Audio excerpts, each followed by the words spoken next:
I'm standing in the middle of Okefenokee Park in Georgia. I'm specifically standing at the Chesser Homestead. This is where they actually made syrup when they grew sugarcane here back in the 30s, 40s, and 50s.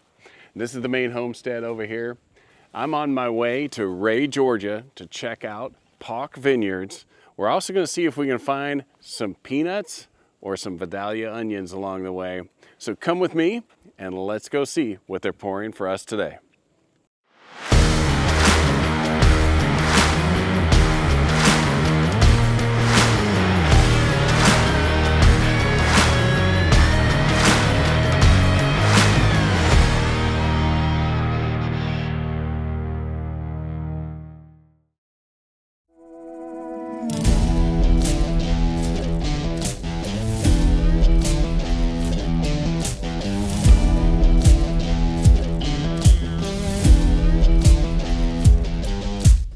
Welcome, adventurers, to the heart of Georgia and a place where nature reigns supreme, the Okefenokee Swamp. This is no ordinary wetland. Spanning an astonishing 438,000 acres, the Okefenokee is a vast, peat-filled wilderness stretching across the Georgia-Florida line. Most of this incredible ecosystem is safeguarded by the Okefenokee National Wildlife Refuge and the Okefenokee Wilderness. Within this beauty lies an undeniable truth. The Okefenokee is home to some of the most formidable wildlife in North America, and perhaps none are as iconic or as potentially dangerous as the American alligator.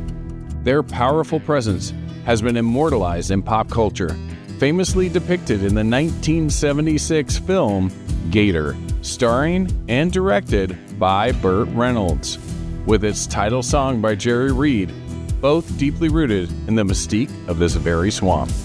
Our journey took us deep into this remarkable landscape, starting with the Swamp Island Drive at the Suwannee Canal Recreation Area in Folkston, Georgia. This self-guided auto tour is a 7.4-mile lollipop route, a path that brings you in and out the same way. A highlight of our visit was stepping back in time at the Chesser Homestead. This remarkably preserved historic site, nestled within the Okefenokee National Wildlife Refuge, offers an authentic glimpse into the lives of the resilient Chesser family. They settled on Chesser Island in the 1800s. Here you can explore the meticulously furnished house, the syrup shed, the smokehouse, and other structures, truly immersing yourself in the fascinating history of swamp life. They bought a gas stove, and they bought a gas washing machine, and they had this ice box, but it was kerosene. This one is propane, but they had a kerosene. Wow. Because they didn't get any of that until the 50s. So she would actually ride the bus with the kids when she first got the job at the lunchroom. She would ride the bus with the kids to school and ride home. Until her oldest daughter bought her a car.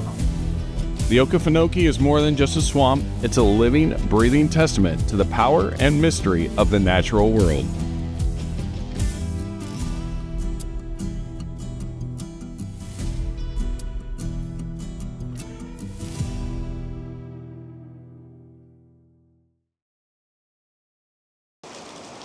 So here I am at Pulk Vineyards in Ray, Georgia, on a very, very rainy day. This literally just broke loose. Heard thunder as we walked up, and then it just unleashed. So here at Paulk Vineyards, they do Muscadine wines, which is very typical in the South. Muscadine actually grows naturally throughout most of the South, but these are, farm grapes in the end. And right now I have their dry red, a semi-dry red Muscadine. And it's really got a beautiful color to it. I don't know if it's coming through. The glass is kind of fogged over because of the humidity.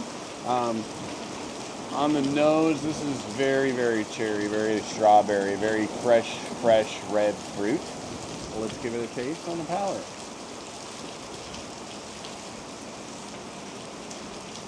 And that has that muscadine. I don't know how to explain it other than, to me, it kind of tastes like a kind of a less sweet Kool-Aid. It's got a Kool-Aid kind of wing to it, but overall, I've never really had a semi-dry Muscadine before, and this is very unique and definitely worth a try if you can get by.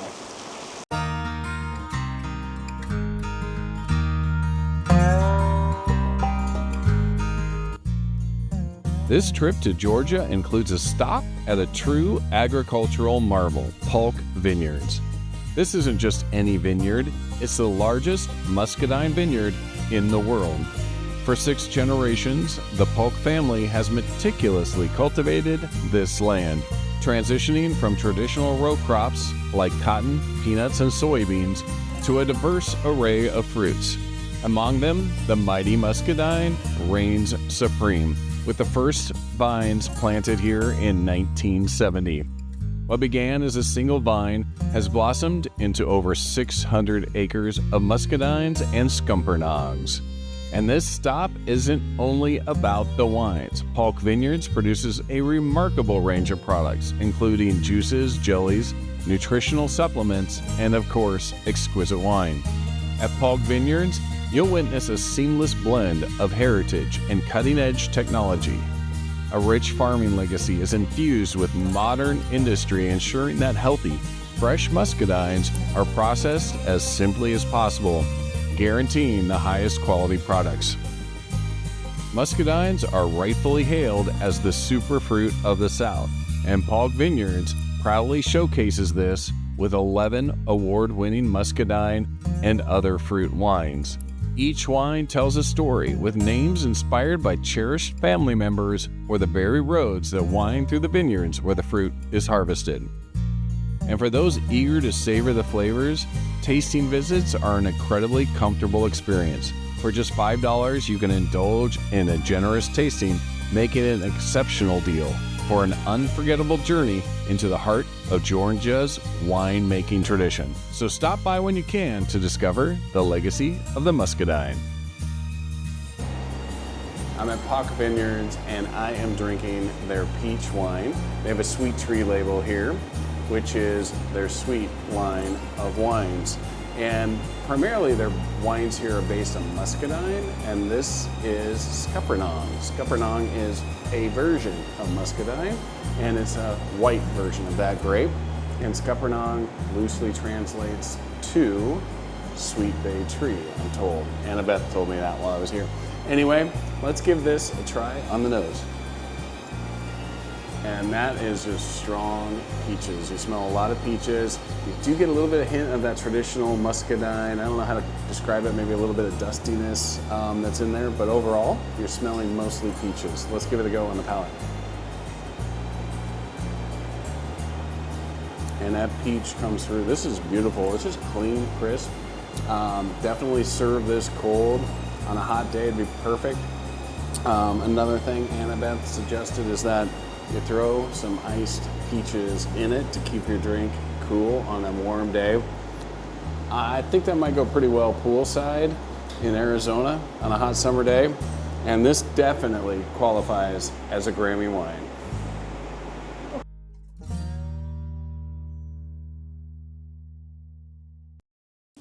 Just finished the wine tasting here at Paulk Vineyards. Survived a pretty amazing storm in the process. Annabeth walked us through the wines, and she was really, really knowledgeable about the history here on this property. She's also a musician, so I can't wait to check out her YouTube channel. Anyway, I've still got a couple things I gotta find while I'm here in Georgia, and that's boiled peanuts and Vidalia onions. So let's head on out and see if we can find them.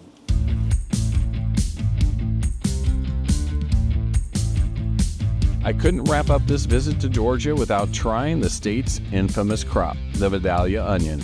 Vidalia onions are a unique type of sweet onion, so special they can only be grown in a specific designated region of South Georgia.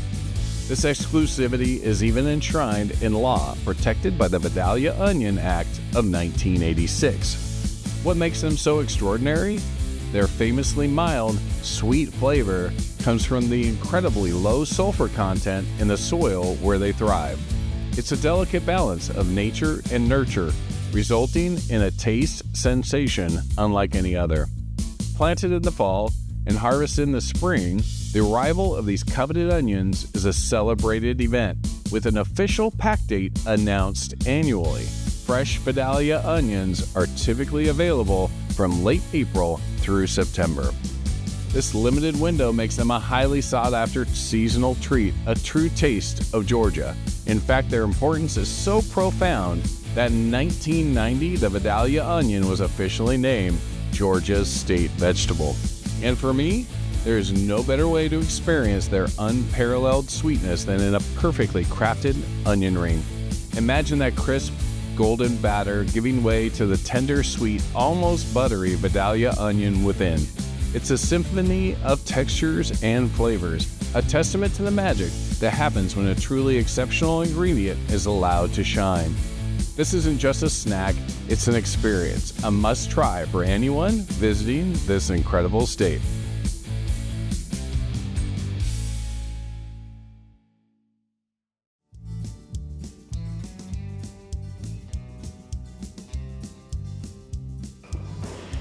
So here we are at Cow Tippers in Douglas, Georgia.